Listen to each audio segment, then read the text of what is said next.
ఎమ్మెల్యేలకు నోటీసులట. 10 మంది ఎమ్మెల్యేలకు నోటీసులు. పార్టీ ఫిరాయింపుల కేసులో స్పీకర్ నిర్ణయం. సుప్రీంకోర్టు ఆదేశాల నేపథ్యంలో 10 మంది ఎమ్మెల్యేలకు నోటీసులు జారీ చేయాలని స్పీకర్ నిర్ణయం తీసుకున్నట్టుగా తెలిసింది. న్యాయ సలహా అనంతరమే ఈ నిర్ణయం తీసుకున్నట్లుగా సమాచారం. బీఆర్ఎస్కు చెందిన 10 మంది ఎమ్మెల్యేలు కాంగ్రెస్లో చేరారని, ఫిరాయింపు నిరోధక చట్టం కింద వారిని అనర్హులుగా ప్రకటించాలని దాఖలైన కేసులో 3 నెలల్లోగా స్పీకర్ నిర్ణయం తీసుకోవాలని గత నెల 25వ తేదీన సుప్రీంకోర్టు తీర్పు చెప్పింది.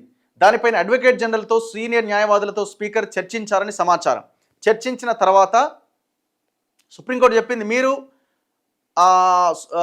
3 మంత్స్ అంటే సుప్రీంకోర్టు ఆర్డర్ కాపీ బయటకు వచ్చిన తర్వాత 3 మంత్స్ అంటే వాళ్ళు తీర్పు చెప్పిన తర్వాత 3 మంత్స్ అంటే నవంబర్ 30th లోపుగా నిర్ణయం తీసుకోవాలి.